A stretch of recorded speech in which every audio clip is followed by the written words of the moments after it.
So మనం ఈ వీడియోలో అందరు ఆశీర్వాదాలు అయితే ర్యాంక్ చేద్దాం వీక్ 2 స్ట్రాంగెస్ట్. అసలు టాప్ 3 లో ఉన్న ఆశీర్వాస్ మిస్ కాకండి. ఆశీర్వాస్ చూసి డీమన్సే భయపడతాయి. సో వీడియో చాలా ఇంట్రెస్టింగ్ గా ఉండబోతుంది. లాస్ట్ వరకు మిస్ చేయకుండా చూడండి. సో ఇక లేట్ చేయకుండా వీడియో స్టార్ట్ చేద్దాం. Hello guys, my name is Vishnu. Welcome to shadow family. మొదటిసారి ఛానల్ కి వచ్చినట్టయితే ఛానల్ కంటెంట్ మొత్తం చెక్ చేయండి. నచ్చితే ఖచ్చితంగా సబ్స్క్రైబ్ చేసుకోండి. నరుటోయే కాకుండా వేరే యానిమీ వీడియోస్ కూడా స్టార్ట్ చేసిన. ఆ వీళ్ళకి సపోర్ట్ చేసినట్టే ఈ వీడియోస్ కూడా సపోర్ట్ చేయండి. సో ఇక స్టార్ట్ చేద్దాము. నంబర్ 9 వచ్చేసి షినోబు కోచో ద ఇన్సెట్ అషిరా. షినోబు ఒక ఫిజికల్ స్ట్రెంత్ గురించి మాట్లాడుకుంటే ఇప్పుడున్న జనరేషన్ అషిరాల వీకెస్ట్ అషిరా. ఒక డీమన్ ని చంపేయాలంటే ఎప్పటి నుంచో ఉన్న ఆచారం ఒకటే, అదేంటంటే వాళ్ళ హెడ్ ని అయితే సపరేట్ చేయాలి వాళ్ళ బాడీ నుంచి. కానీ ఈ విషయంలో మన షినోబు కనీసం ఒక డీమన్ ఒక హెడ్ ని కూడా సపరేట్ చేయలేదు. అంత వీకెస్ట్ గా ఉంటది. అందుకే తను షార్ట్స్ లో ఒక అప్డేట్ వర్షన్ అయితే యూజ్ చేస్తుంది. షార్ట్ అంటే అర్థం కాలేదా కత్తి, బట్ షినోబు చూసినట్టయితే కొంచెం డిఫరెంట్ గా ఉంటది. అలా ఎందుకు ఉంటది అంటే షినోబు డీమన్స్ పైన అయితే పాయిజన్ యూజ్ చేస్తుంది. వాళ్ళ బాడీలో ఇంజెక్ట్ చేయడానికి అయితే అలాంటి కత్తి వాడుతుంది. నేను ఆ కత్తి ఫోటోస్ చూడండి, ముంగటైతే షార్ప్ గా ఉంది. అది డీమన్స్ ఒక బాడీలో అయితే వచ్చి కొంచెం పాయిజన్ అయితే ఇంజెక్ట్ చేస్తుంది. అందుకే తన షార్ట్ కొంచెం సన్నగా ముంగట కొంచెం షార్ప్ గా అనిపిస్తుంది. ఈ విషయంలో షినోబు ఒక ఇంటెలిజెంట్ అండ్ క్రియేటివ్ అషిరా. దాని వల్ల తను ఎలాంటి డీమన్ అయినా సరే డీల్ చేయగలుగుతుంది. కానీ షినోబు 9th ప్లేస్ ఉందంటే అర్థం చేసుకోండి, షినోబు కన్నా స్ట్రాంగ్ అషిరాస్ ఉన్నారు ముంగట. అందుకే 9th ప్లేస్ లో ఉంది. ఇక టాప్ 7 వచ్చేసి టెంగనూజి ద సౌండ్ అషిరా. నేను ఒక ఫిజికల్ స్ట్రెంత్ గురించి మాట్లాడుకుంటే స్టోన్ అషిరా కన్నా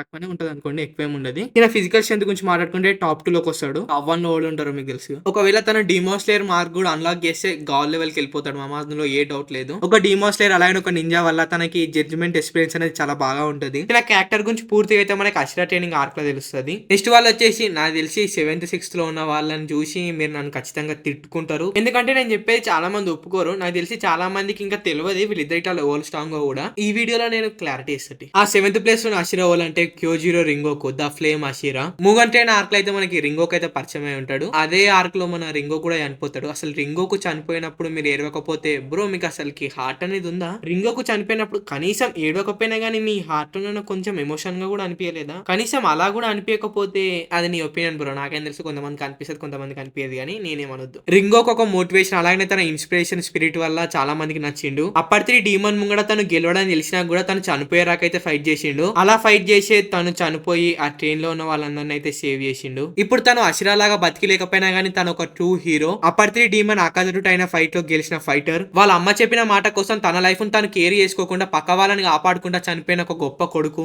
ఎంతో మందికి నచ్చిన ఫేవరెట్ అషిరా క్యోజిరో రింగోకు. ఇక నెక్స్ట్ 6th అషిరా వచ్చేసి మిత్సురి కన్రోషి. మిత్సురి చాలా మంది ఫేవరెట్ క్యారెక్టర్, ఎందుకంటే తను ఒక పెద్ద మనసుకి తను ఒక పెద్ద మనసు తోటి అందరినీ చాలా కేరింగ్ గా చూసుకుంటది. అందుకే దీని ఒక ట్రూ పవర్ అయితే మనం సూర్ స్మిత్ విలేజ్ ఆర్క్ లో అయితే చూసినాం. అప్పర్ మూన్ 5 డీమన్ క్రియేట్ చేసిన ఫిష్ డీమన్స్ అయితే తను జస్ట్ ఈజీగా అయితే డిఫెక్ట్ చేసి పడేస్తుంది. అప్పుడే తన ఒక సాడ్ ని కూడా మనం చూసినాం. అది మిగతా సార్ట్స్ కన్నా చాలా డిఫరెంట్ గా ఉంటది, చాలా యూనిక్ గా కూడా ఉంటది. అప్పర్ మూన్ 4 డీమన్ తోటి అయితే ఫైట్ అయితే తన డిమోస్టర్ మార్క్ అయితే అన్లాక్ చేస్తుంది. అన్లాక్ చేసినాకైతే తన పవర్, తన స్పీడ్ అలాగే తన అటాక్స్ చాలా ఇంప్రూవ్ అయ్యి ఉంటాయి. అలానే దానికన్నా ముందే తన బాడీ చాలా ఫ్లెక్సిబిలిటీగా అలాగే చాలా స్ట్రాంగ్ గా అయితే ఉంటది. అలా తను స్ట్రాంగ్ గా ఉండడం వల్లనే తన ఎంగేజ్మెంట్ కూడా క్యాన్సిల్ అయి ఉంటది. మిత్సురి నువ్వు ఒకవేళ వన్ పీస్ లో పుట్టుంటే సాంజి నీ కోసం ఏదంటే చేస్తాడు తెలుసా? నీకు ఎలా ఉన్న ఫుడ్ కాబట్టి నీకు ఫుడ్ చేస్తాడు. అలానే నీకు స్ట్రాంగ్ హస్బెండ్ కావాలి కాబట్టి సాంజి దొరికేటాడు. నీకు సాంజి కన్నా స్ట్రాంగ్ వాళ్ళు దొరకరు. ఇక 5th వచ్చేసి ఓబనై ఇగురో ద సర్పెంట్ అషిరా, ఉరోచిమారో తమ్ముడు మామ. ఓబనై వచ్చేసి ఒక ఐ బ్లైండ్ అనమాట. తన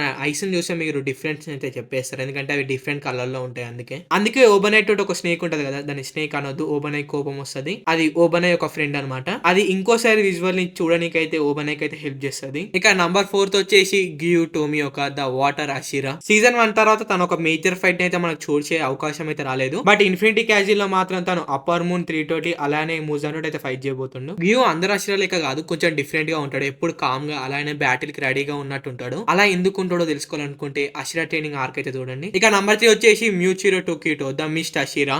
నాకు తెలిసి గియూని టాప్ 3 లో పెట్టొచ్చు కదా. మ్యూచిరో కన్నా గియు స్ట్రాంగ్ అని మీకు అనిపిస్తుండొచ్చు. కరెక్టే, వాళ్ళిద్దరు పవర్ లెవెల్ కి వచ్చేస్తే సేమ్ గానీ మ్యూచురో ఎందుకు టాప్ 3 లో ఉందంటే తిను అప్పర్ మూన్ 1 ఒక డిసెండెడ్, అలాగనే ఇన్ఫినిటీ క్యాజువల్ అప్పర్ మూన్ 1 తోటి తన లైఫ్ ని సాక్రిఫైస్ చేసి మరి గెలుస్తాడు. ఫైట్ అయిపోయాక బతుకుంటాడు, ఎందుకంటే కోకుషిబో చనిపోయిండు అని చూపెట్టినకి తర్వాత తిను కూడా పోతాడు. ఓ స్పాయిలర్ అయిపోతుంది కదా యాన్ మీద ఉన్న వాళ్ళకి. సారీ తిను టాప్ 3 కి డిజర్వా కాదా అనేది మాంగా రీడ్ చేసిన వాళ్ళకి తెలుసు. ఒకసారి మాంగా రీడ్ చేసిన వాళ్ళు ఉంటే తిను టాప్ 3 కి డిజర్వా కాదా ఎస్ఆర్ రాంగ్ అనేది కింద కామెంట్ చేసి చెప్పండి. ఇక నెక్స్ట్ టాప్ 2 వచ్చేసి సనేమి ద విండ్ అషిరా. సనేమికి కొంచెం యాంగ్రీ ఇష్యూ అనేది ఉంది. కోపదారి మనిషి.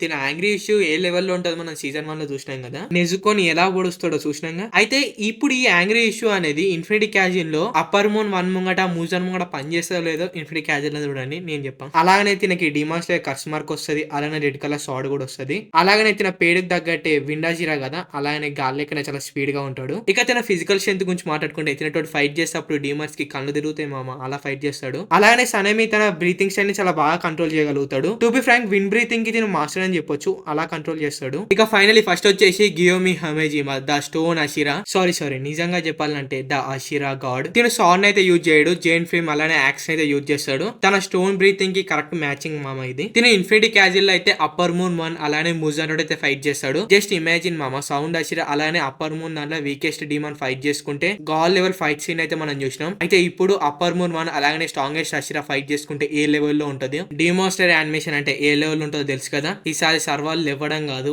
అంతకు మించి. సో ఇక మామ ఇది ర్యాంకింగ్. మీకు ఎలా అనిపించిందో కింద కామెంట్ చేయండి. మీకేమైనా ర్యాంకింగ్ లో నచ్చకపోతే మీరే కింద ర్యాంకింగ్ చేయండి. మరి ఇక ఈ వీడియో కింద ఇలాంటి వీడియోస్ ఎన్నో చూడాలంటే subscribe to shadow of fan మీ. అలానే పక్కన బెల్ నోటిఫికేషన్ ఆన్ లో పెట్టుకోండి. అలానే వీడియోకి లైక్ కొట్టి వీడియో ఎలా అనిపించిందో కింద కామెంట్ చేసుకోండి. బాయ్.